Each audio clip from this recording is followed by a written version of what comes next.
Hello dear students. Today I am bringing your attention on one of the very important topics of grammar prescribed for all the UG courses under Karnataka University, Dharwad in a paper Ability Enhancement Compulsory course, that's English. And the topic of today's short speech. I think when it comes to the short speech, there are two levels. The one is writing a short speech and verbal presentation of a short speech. And I bring your attention at the very first regarding the short speech which you need to present in front of the audience. And today we have the two platform, a very active platform of today's online mode.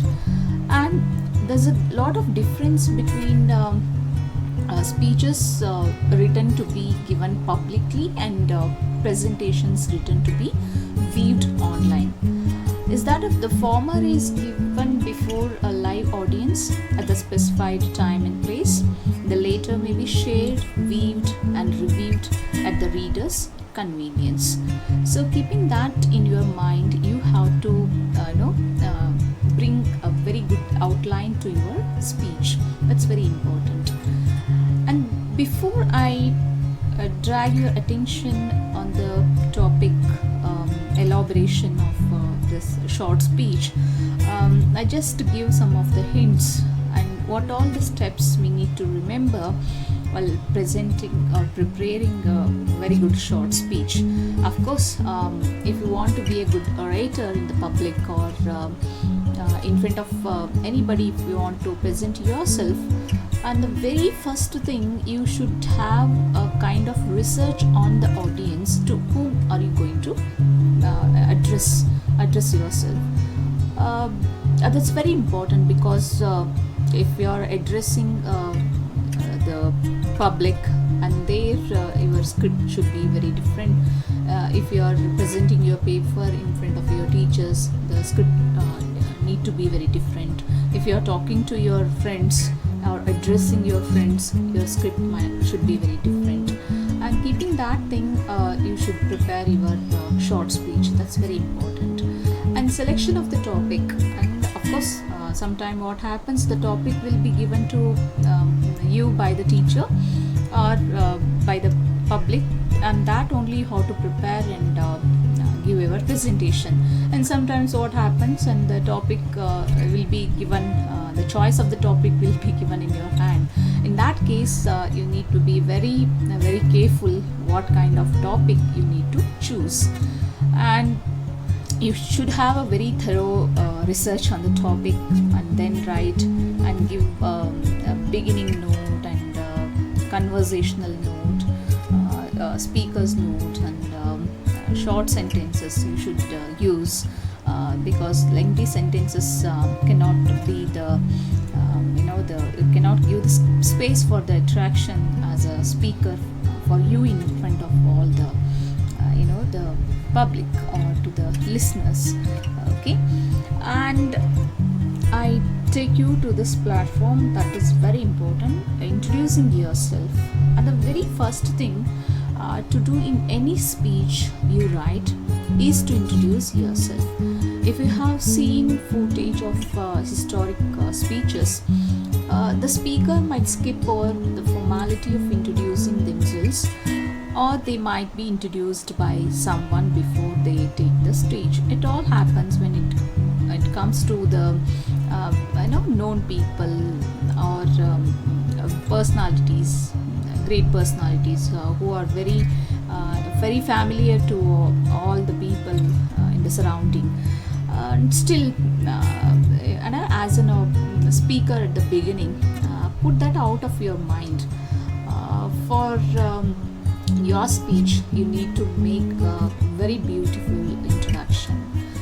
Of course, your introduction is an opportunity, undoubtedly, and how and what type of person you are, and how you want to present yourself. It's a very good platform for you to initiate with your introduction. Show your examiners that you can adopt to introduce yourself to any audience. Here's I can use two very important the examples here. And the one is if you are talking or presenting yourself in front of your teachers, there are some very formal ways. You should, for instance, hello and thank you. These are all the expressions you should use. These are a very formal way to address to your teachers as a token of respect. And if it the matter of presenting your paper in front of only the group of students, of course they might be your classmates, and you might say that hi everyone, hello everyone, and my name is this, that, and this is how if you begin. It's not an issue for you because they are classmates of yours, and it doesn't matter, the formality has to be maintained. And second very important thing is a beginning of speech with an impressive statement. Of course, now the audience know who you are after introducing. And the next comes, you should make them to pay their attention. And you should always begin writing your speech in a way that it is very catchy, right? Because if you are speaking and the audience are speaking among themselves and not giving any attention to your speech or to your words, it's a great insult. I always feel this. And if you begin your speech, if it is very catchy, obviously though they are talking among themselves or paying their attention on other things, and without much effort you can drag all the attention of others on your words. You want to craft an introduction that's very important, that will capture your target audience. A good opening statement is fairly brief, but uses language techniques to make an immediate impact. To begin your speech, try to use some of the following language techniques. I have brought some of the things here. And rhetorical question. What is rhetorical question? What do I mean here? Rhetorical questions are questions that you don't expect your audience to answer. Usually in debate and all, I know they use this kind of technique, rhetorical questions they use most of the time. And questioning, throwing the question obviously drags the attention of the audience. And of course, your question followed by your own answer to that. It obviously makes the audience to think. On the other hand, when you ask a question that your audience wants to know the answer to, it's another thing, and they might be very alert to know what might be the answer to the same question what this guy has asked for. And obviously indirectly you're going to drag their attention on your words. Examples, you can take up any examples for that matter. As I told you, in case of the debating, surprising statements. Surprise obviously is a powerful tool in any speech. It makes your audience sit up and pay attention and think of the most surprising opinion or fact you want to convey in your speech. And the other thing is famous quotes. You can use the famous quotes of any great personalities, for that matter, to drag the attention. And of course, these are all the very good effort to drag the attention of the speakers. The third, structure of your speech. How should be the structure of the speech? To structure your speech and make it easy for your audience and to understand your point, split it into 3 sections. That's very important. Introduction, main body, and conclusion. In each section, you are trying to achieve a kind of different aim. In the introduction, Your aim is to tell your audience who you are and what you are talking about, and then you want to grab their attention. And in the body of your speech is where you make your arguments. Divide this main body into 2-3 points and separate each point into different paragraphs, so that you can have a clear cut presentation. And at the end, in the conclusion part, good conclusion takes everything you said and sums it up. Okay. And in the next, begin every paragraph with the topic sentence. What does it mean? Because you are dividing your speech into separate paragraphs, it's very important to make it clear what each section is about. To do that, ensure that you have topic sentences for each sentence. For example, let me give jellyfish, or the second thing I want to put into room 101, and for good reason. This is one of the examples I have brought here.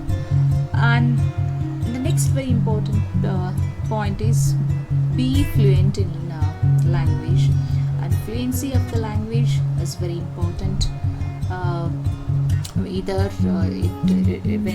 it might be with the English language, or the language of anybody, or any language, might be mother tongue, and you should be very clear, fluent in your language. You should have more practice on that. Okay, that's very important. And the next very important aspect is express your opinion. That's very important. Until now, what you are going to talk, you are quoting the very famous quotations of great personalities, and you are doing a lot of research on the topic and presenting everything, factual presentation, what we say. Okay. And this point is the space where you can add your own opinion on the topic. And the most common mistakes generally the students make when writing the speech is that they don't express an opinion. This is the biggest mistake with most of the students of nowadays. And what they do, they just grab the materials from here and there, and of course the technology is helping them out a great extent, and they Google every topic, and they are not taking the pain to write it up, then just they do the copying and pasting somewhere, and getting the printout and presenting the same thing in front of others. Of course, factual figures the audience will come to know, but where is the platform of where is the space of yours in that, and what exactly you wanted to say? That's very important, right? So you should express yourself. That's very important on any topic. For example, let me take the same example of today's condition in COVID situation, what we today, and we know that many informations we have been reading out and watching the TV channels and everything, and we have been talking on the things what others already expressed, but exactly what's your opinion on this, and how are you going to receive it, and how are you going to manage yourself in such a kind of situation? That's very important. And the next point is write from the first person and engage your audience. What does it mean? When writing your speech, always ensure that you write using the first person. That means I, as you write. By doing this, your audience will recognize that what you are saying is your opinion. That's very important. I don't consider using the first person here as a matter of ego, but it's a matter of pride that you are going to present your opinion in front of the audience. You should always also address your audience directly, as if you are actually talking to them. Use we, and sometimes you have to use bringing them together as in a very collective way. We, you, in our writing you should use. And using the third person, of course, makes each of your audience members sit up and listen, and it makes them about how your topic and arguments applies to them. The next point, use personal details and anecdotes. What does it mean? Every good speech writer aims to make the audience relate to them. If your audience relates to you, and they are far more likely to agree with what you are saying. That's very important. One of the best ways to do that is to tell a short story about yourself, or provide a short story, short personal details. You don't want to spend too much time talking about yourself and not about your argument, but small details will bring your speech to life. Because words. I just remember William Shakespeare's one of the characters talk on this words. And unless we bring the life to the words, or meaning to the words, there is no scope for it. They are only the words in the text. We should not be like that. Okay, we are drafting the speech and presenting in front of the audience. When it reaches the audience, it should have some life for it. So if you are connecting yourself to your words and bringing your audience, making a part of it, and obviously, and they feel that they without any much struggle, you are bringing their attention on your speech. As of course I told on this particular thing, that is the use of rhetorical questions. As I told you, asking the questions and giving the answers, and it always pays the attention of your audience. Use emotive language. Emotive language is one of the most basic but most effective tools speech writer can use. In your speech, things should not be simply described just as good or bad. They should be fantastic, horrible, pure, corrupted, exciting, disappointing. Notice how these example words express more than just good or bad. They also add other flavors to your description. Okay, exciting, creating an excitement is what exactly I wanted to say here in all my words, what I spoke right now. But exaggeration, of course we should have some limitation for the exaggerations. We need to be very careful not to overuse emotive language. That's very important. And the next, use figurative language. As with the emotive language, this should not be overused, but used springy figurative language creates powerful images in your audience mind. There are many types of figurative languages, but these are the main ones you should focus on using this speech. That's simile, metaphor, personification, imagery, and these are all the figurative language if you use. Indirectly you can say that there is an intertextuality method. If you talk on one topic, and it should make your audience to connect themselves with the other topic what they have in their mind. And if you talk on one story, then they should connect with the other story. And if you talk on the one the incident, they should connect with the other incident. And you should bring such kind of incidents and through your figurative languages. That's very important. And use of contrast. And contrast is one of the very powerful techniques. It highlights your point because of the clash of imagery it creates in the audience mind.